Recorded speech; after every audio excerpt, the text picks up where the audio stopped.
Good afternoon students. तो कैसे हैं आप सब। मैं साहिल रावत, आपका इंग्लिश मेंटोर, स्वागत करता हूं स्टूडेंट्स आपका आज की क्लास में। तो चलते हैं सीधा क्लास की तरफ। और आपको याद होगा बच्चों, कल हमने चैप्टर स्टार्ट किया था रीच फॉर द टॉप, जिसमें हम पार्ट 1 में संतोष यादव की स्टोरी को देख रहे थे। ठीक है, और स्टोरी में अभी तक हमने क्या देख लिया, फटाफट से रिकैप करते हुए आगे चलते हैं। इसमें हमने देखा था कि Santosh Yadav is the only women in the world जो कि माउंट एवरेस्ट की चढ़ाई दो बार कर चुकी है। ठीक है, और फिर ये भी बताया जाता है हमें साथ साथ कि वो एक ऐसे बैकग्राउंड से आती हैं जहां पे एक लड़की के बर्थ को, एक girls birth is considered as a curse, वहां पे श्राप समझा जाता है। लेकिन उनकी फैमिली में थोड़ा सा कुछ अलग हुआ था। जब संतोष यादव की माँ संतोष यादव को जन्म देने वाली थी, उससे पहले वहां पे कौन आते हैं, एक होली मैन आते हैं। होली मैन यानी कि कोई साधु, कोई ज्ञानी व्यक्ति वहां आते हैं और वो ये ब्लेसिंग देते हैं कि आपको पुत्र की प्राप्ति हो, बेटे की प्राप्ति हो। लेकिन वहां पे शॉकिंग क्या था कि वहां जो ग्रैंड मदर होती हैं वो ये कहती हैं कि अब हमें लड़का नहीं चाहिए। ठीक है, हमें आप आशीर्वाद दो कि हमें एक लड़की हो। उसका रीजन हम ये भी जान पाते हैं बच्चों कि उससे पहले जो संतोष की मदर है उन्हें ऑलरेडी 5 सन्स हो चुके थे, उनके पहले ही 5 बेटे थे। और उसके बाद शायद ये भी एक रीजन हो सकता है कि अब वो चाह रहे थे कि एक उनके परिवार में बेटी भी हो। और या तो ये हो सकता है कि उनकी जो ग्रैंड मदर है वो दिल से ये चाहती हूँ कि उनके घर में एक लड़की आए, और वो उतना ज्यादा ऑर्थोडॉक्स थिंकिंग वाली ना हो जो ये सोचती हूँ कि लड़के होने चाहिए और लड़कियों को कर्स ना समझती हूँ। ये भी इन दोनों में से कोई भी रीजन हो सकते हैं। ठीक है, फिर हमें ये भी बताया जाता है कि हमने देखा था कि वो कहाँ पैदा हुई थी, हरियाणा स्टेट में, रेवाड़ी डिस्ट्रिक्ट जो है वहां पे बच्चों जोनियावास नाम के एक शहर में, एक छोटे से विलेज में, छोटा गांव था, वहां पे उनका जन्म हुआ था। तो सोचो बच्चों, इस छोटे से गांव में से वो कैसे बाहर निकली और कहाँ उन्होंने माउंट एवरेस्ट तक वो पहुंच पाई। इसके पीछे क्या था बच्चों, उनका कभी ना कंटेंट फील करने की एक जो उनके अंदर आदत थी। जैसे उनका नाम था संतोष, वो अपने नाम से बिल्कुल विपरीत थी। संतोष का मतलब होता है आपके पास जो है आप उसी में सीमित रहें। लेकिन वो बिल्कुल इसकी उलट थी। वो कभी भी इस बात में सीमित नहीं रही, जो उनके ट्रेडिशनल तौर तरीके थे वो उनको नहीं मानती थी। वो चाहती थी, वो जीवन को अपने टर्म्स, अपनी शर्तों पे जीना चाहती थी। जहाँ पे इसका एक एग्जांपल हमें बताया गया, जहाँ पे बाकी लड़कियां ट्रेडिशनल इंडियन ड्रेसेस पहना करती थी, वो प्रेफर करती थी शॉर्ट्स पहनना लड़कों की तरह। ठीक है, क्योंकि वो उनमें कंफर्टेबल फील करती थी। Looking back she says from the very beginning, अब आज की डेट में वो पीछे मुड़कर जब देखती हैं अपने बचपन को, तो उन्हें ऐसा लगता है कि शुरुआत से ही मैं इस चीज को लेकर बहुत डिटरमाइंड थी कि if I choose a correct and rational path, अगर मैं एक सही रास्ता और एक रेशनल रास्ता चुनती हूं अपने लिए, then the others around me had to change not me, तो फिर बाकी लोगों को मेरे लिए बदलना पड़ेगा, मैं किसी के लिए भी बदलने वाली नहीं हूं। तो कुछ ऐसा अंदाज था बच्चों किसका, संतोष यादव का। आई होप इतना क्लियर था।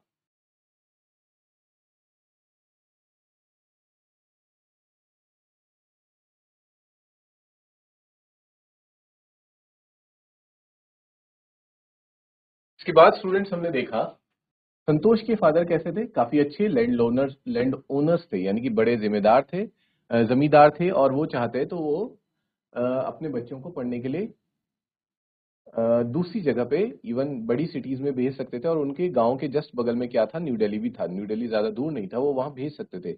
बट स्टिल उन्होंने अपने जो लोकल, आप कह सकते हैं सामाजिक तौर तरीकों के अनुसार अपने बच्चों को दूसरी जगह नहीं भेजा। उन्हें जो स्कूल का जो लोकल विलेज होता है, खासकर संतोष को वहीं पे पढ़ाया। इसलिए संतोष ने उस दिन डिसाइड किया कि वो इस सिस्टम से, जो ये सिस्टम है जो मजबूर करता है लड़कियों को सिर्फ और सिर्फ गांव तक सीमित रहने के लिए, वो उससे क्या करेगी, फाइट करेगी। ठीक है, लेकिन वो फाइट करने का तरीका कैसा होगा, वेरी क्वाइट वे होगा, बहुत शांति तरीके से, शांति प्रिय तरीके से फाइट करेगी और राइट मोमेंट का वेट करेगी, सही अवसर का इंतजार करेगी। And the right moment came when she turn 16, और वो सही वक्त कब आया, जब वो 16 की हो चुकी थी, 16 साल की हो चुकी थी। And 16 most of the girls in her village used to get married, क्योंकि 16 साल की उम्र में क्या हो जाता था, उनके गांव में जितनी भी लड़कियां थी उनको क्या कर दिया जाता था, तो उनकी शादी करवा दी जाती थी। संतोष वॉज ऑल्सो अंडर प्रेशर, और संतोष के ऊपर भी प्रेशर आने लगा घर का, कि उनके पेरेंट्स का, कि वो भी क्या कर ले, शादी कर ले। A marriage age early age that was the last thing on her mind, और मैरिज के बारे में संतोष दूर-दूर तक अभी नहीं सोच रही थी क्योंकि उनके जो फ्यूचर गोल्स थे वो काफ़ी सारे थे। शी थ्रेटन्ड हर पेरेंट्स, उन्होंने अपने पेरेंट्स को ये डराया भी कि अगर वो उनके साथ मजबूरी करेंगे शादी करने के लिए, she did not get a proper education, अगर उसे प्रॉपर एजुकेशन नहीं देंगे तो वो कभी भी शादी नहीं करेगी। वो सिर्फ और सिर्फ एक शर्त पे शादी करेगी, जब उसे प्रॉपर एजुकेशन दी जाए। शी लेफ्ट होम, और इसी वजह से वो घर छोड़ के चले जाती है। Got herself enrolled in a school इन दिल्ली, और खुद का ही अपना एडमिशन करवा लेती हैं दिल्ली के एक स्कूल में। When her parents refused to pay for her education, फिर उनके पेरेंट्स ने क्या किया कि तुम भले ही दिल्ली चले जाओ लेकिन हम तुम्हारी एजुकेशन के लिए पैसे नहीं देंगे, पे नहीं करेंगे।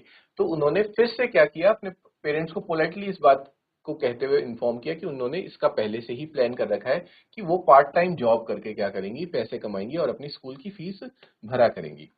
और हर पेरेंट्स देन एग्री टू पे फॉर हर एजुकेशन, और फिर मजबूरीवश उसके पेरेंट्स को उसके सामने झुकना पड़ा, संतोष यादव के सामने, और उसकी एजुकेशन के लिए पे करना पड़ा।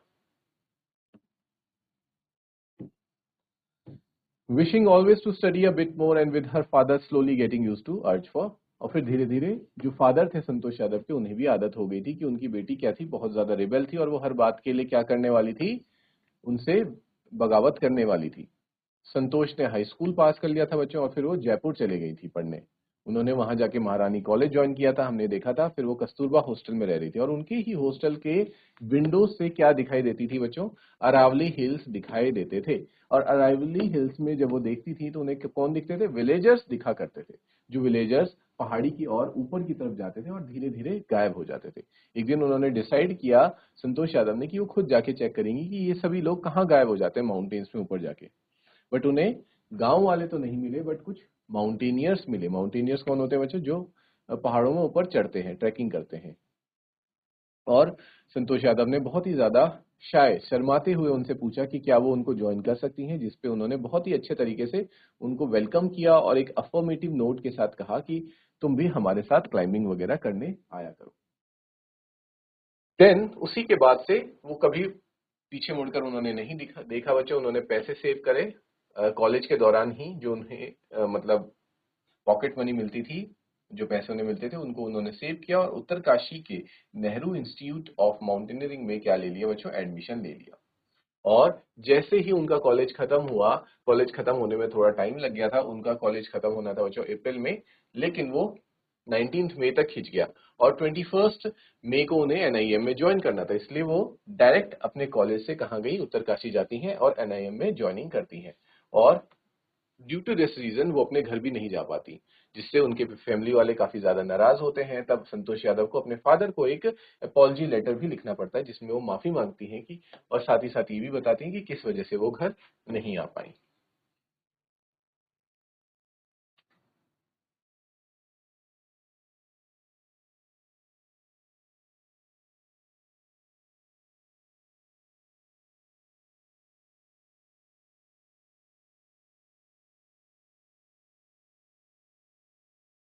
इसके बाद नेक्स्ट स्टूडेंट्स हमने देखा था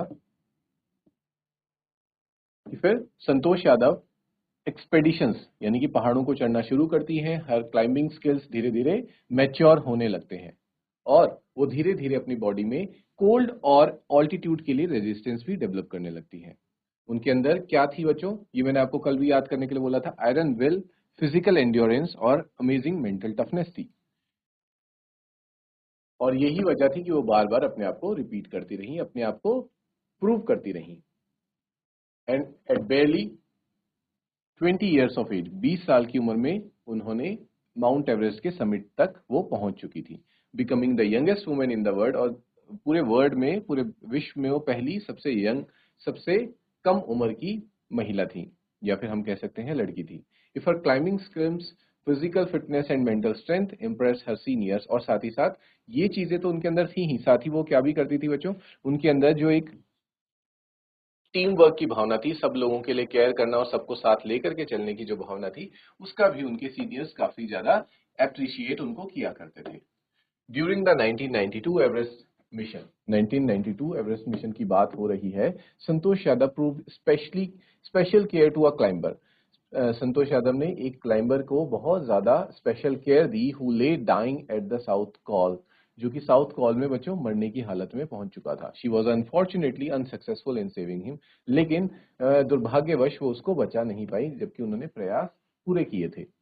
However, she managed to save another climber. लेकिन वो दूसरे एक और क्लाइंबर जिनका नाम था मोहन सिंह उनको बचा पाई, who would have met with the same fate. जिसका भी बच्चों क्या हो सकता था, सेम अंजाम हो सकता था had she not shared her oxygen with him. उन्होंने संतोष यादव ने अपना ऑक्सीजन उनके साथ शेयर किया था। Within 12 months, Santosh found herself a member of an Indo-Nepalese women's expedition that invited her to join them. और 12 महीने के अंदर ही संतोष यादव को फिर से एक इंडो नेपलीज विमेंस जो एक्सपेडिशन था उसके लिए इनविटेशन आ जाता है माउंट एवरेस्ट चढ़ने के लिए। She then scaled the Everest a second time, और इस बार मतलब हम कह सकते हैं सेकंड टाइम, दूसरी बार वो एवरेस्ट चढ़ती हैं इस वाले इंडो नेपलीज वुमेन के साथ, दस सेटिंग अ रिकॉर्ड, और वो रिकॉर्ड बना देती हैं। एक दो रिकॉर्ड है बच्चों, एक तो यंगेस्ट वुमेन होने का और यंगेस्ट वुमेन जिसने स्केल किया है एवरेस्ट ट्वाइस, दो बार, and securing for herself and India a unique place in the annals of mountaineering. और माउंटेनरिंग के दुनिया में उन्होंने अपने लिए भी और देश के लिए भी क्या किया बच्चों, नाम रोशन किया। In recognition of her achievements, the Indian government bestowed upon her on one of the nation's top honors, the Padma Shri। और इन्हीं कामयाबियों को देखते हुए जो भारत की सरकार है वो उन्हें किससे नवाजती है बच्चों, पद्म श्री अवार्ड से उन्हें नवाजा जाता है, और ये हाईएस्ट अवार्ड भी है। Describing her feelings when she was literally on top of the world, Santosh has said, जब वो टॉप ऑफ द वर्ल्ड यानी कि जब वो समिट पर थी, पीक पे थी एकदम माउंट एवरेस्ट के, तो वो अपनी उस फीलिंग्स को, उन भावनाओं को एक्सप्रेस करते हुए, जाहिर करते हुए क्या कहती हैं, it took some time for the enormity of the moment to sink in, कि मुझे थोड़ा वक्त लगा खुद पर विश्वास करते वक्त कि मैं कहां पर खड़ी हूं। Then I unfold the Indian tricolour, फिर मैंने तिरंगे को लहराया, and I held it aloft on the roof of the world, और फिर दुनिया की छत को कह रही है, यानी कि जो माउंट एवरेस्ट का पीक है वहां पे मैंने उसे लहरा दिया। द फीलिंग इज इनडिस्क्राइबेबल, यानी कि जो ये फीलिंग थी, ये भावना थी, इसको आप डिस्क्राइब शब्दों में जाहिर नहीं कर सकते हैं। ये सिर्फ और सिर्फ ये फीलिंग क्या होती है बच्चों, महसूस की जाती है, और उसके द्वारा जो उस वक्त उस सिचुएशन में मौजूद रहता है। The Indian flag was flying on top of the world, जो भारत का तिरंगा है वो दुनिया के टॉप मोस्ट पोजिशन पे क्या हो रहा था, फ्लाई कर रहा था। I was truly a spiritual, it was truly a spiritual moment, वो मेरे लिए एक स्पिरिचुअल, एक आध्यात्मिक क्षण से कम भी नहीं था वो moment. I felt proud as an Indian, और उस दिन मुझे एक भारतीय होने पर क्या हो रहा था बच्चों, गर्व महसूस हो रहा था। Also a fervent environmentalist, Santosh collected and brought down 500 kilograms of garbage from the Himalayas। और साथ ही साथ ना सिर्फ वो एक अच्छी क्लाइंबर थी बच्चों, बल्कि वो एक अच्छी इन्वायरमेंटलिस्ट भी थी, या फिर हम कह सकते हैं एक रक्षक थी इन्वायरमेंट की, पर्यावरण की वो काफी रक्षा करा करती थी। और ये हमें कैसे पता चलता है, क्योंकि जब संतोष यादव माउंट एवरेस्ट से नीचे आ रही थी, स्केल डाउन वो कर रहे थे, वापस आ रहे थे, तो वापस आते वक्त चाहती तो संतोष यादव नॉर्मली नीचे आ सकती थी, जल्द से जल्द नीचे आ सकती थी, क्योंकि उन्होंने एक वर्ल्ड रिकॉर्ड सेट कर दिया था, तो वो कोई खतरा नहीं लेती, बट उन्होंने फिर भी खतरा लिया, और अपने साथ कितना कूड़ा वो कचरा वो लेके आई बच्चों, 500 किलो के आसपास का जो कचरा कई माउंटेनियर्स ने जो ऊपर छोड़ दिया हो उसको अपने साथ लेके आई, यानी कि सफाई करते हुए वो नीचे आती है। तो इससे हमें पता चलता है कि वो अपने आप में एक बहुत अच्छी एनवायरमेंटलिस्ट भी थी। तो आई होप स्टूडेंट्स यहाँ तक आप लोगों को क्लियर है। इसी के साथ जो हमारी संतोष यादव की स्टोरी है वो यहाँ पे कंप्लीट हो जाती है, पार्ट 1 आपका स्टोरी का कंप्लीट हो जाता है।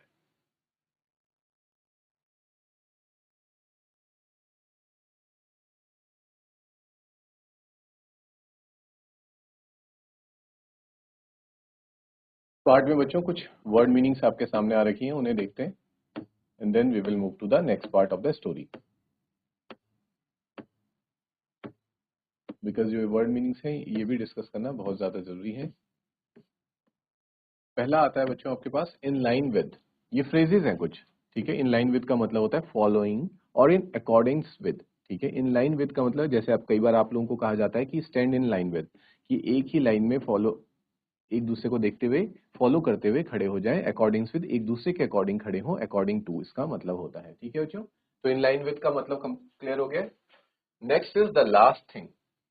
लास्ट थिंग जो फ्रेज है वो बताता है कि द लीस्ट इंपॉर्टेंट, जो सबसे कम महत्वपूर्ण चीज है उसकी ओर इशारा करता है, the last thing to do.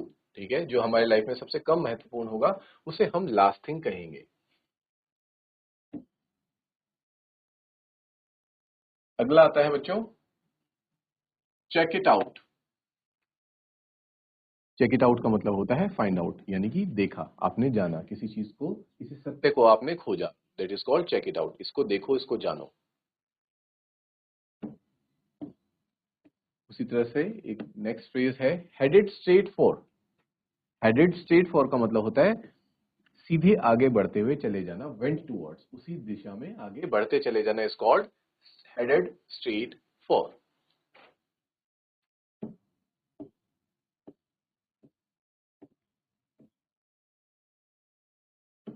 Next हमने देखा था बच्चों टॉप ऑनर्स। टॉप ऑनर्स किसे कहा जाता है, जो हमारा हाईएस्ट अवार्ड्स होते हैं। ठीक है, जिस तरह से पद्म भूषण हो गए, पद्मश्री हो गए, ये अवार्ड्स जो है हमारे टॉप अवार्ड्स हैं। उसी तरह से अगर हम गैलेंट्री अवार्ड्स की बात करें तो परमवीर चक्र, महावीर चक्र, इनको हम कहते हैं top honours. The enormity of the moment, a very great moment, या फिर इसे कहा जाएगा एक बहुत ग्रेट मोमेंट को भी हम कह सकते हैं moment of top honour. Sink in का मतलब क्या होता है, सिंक इन मतलब होता है बच्चों किसी चीज को समझना, बी अंडरस्टूड, या फिर अपने आप अपने आप को दूसरों को समझा पाए, that is called sink in, कि आपने इजीली उस एनवायरनमेंट में सिंक इन कर गए, लोग आपकी बात को समझ गए। Held it aloft, held it aloft का मतलब होगा हेल्ड इट अप हाई, यानी कि किसी चीज को हवा में बहुत ऊपर उठा के रखना, ऊंचाइयों में उठा के रखना is called held it aloft. Next आ जाता है स्टूडेंट्स फर्वेंट। फर्वेंट वर्ड का मतलब होता है having strong and sincere feelings. जब आपके मन में किसी चीज को लेकर बहुत ज्यादा स्ट्रॉन्ग फीलिंग होती है, आपको लगता है कि ये चीज सही है, ऐसा ही करना चाहिए, जिसे हम कई बार क्या कहते हैं बच्चों, आपको याद होगा, sometimes it is called gut feeling. इस फर्वेंट को, इस स्ट्रॉन्ग फीलिंग को और सिंसियर फीलिंग को हम क्या भी कहते हैं कि gut feeling.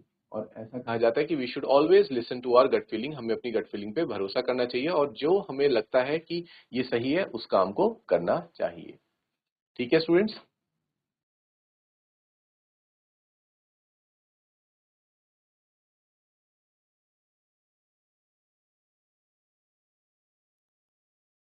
So students first part में हमने देखा है रीच फॉर द टॉप, आपके चैप्टर का नाम है। फर्स्ट पार्ट में हमने संतोष यादव की स्टोरी को देखा, जहां पे हमें बताया गया कि किस तरह से एक छोटे गांव से होते हुए अपनी एजुकेशन कंप्लीट करते हुए वो इतनी पाबंदियों के बावजूद भी हम कह सकते हैं टॉप ऑफ द वर्ल्ड में पहुंची, जो क्या था बच्चों, माउंट एवरेस्ट का समिट था। और ना सिर्फ एक बार बल्कि दो बार उन्होंने माउंट एवरेस्ट को स्केल किया और she became the youngest women in the world. और आज की क्लास में बच्चों हम इतना करेंगे, और इसी चैप्टर में टॉप ऑफ द वर्ल्ड में हम कल नेक्स्ट क्लास में पढ़ेंगे बच्चों किसकी story, second person is Maria Sharapova की स्टोरी को हम नेक्स्ट क्लास में कंटिन्यू करेंगे। Till then students take care, have a good day and thank you students.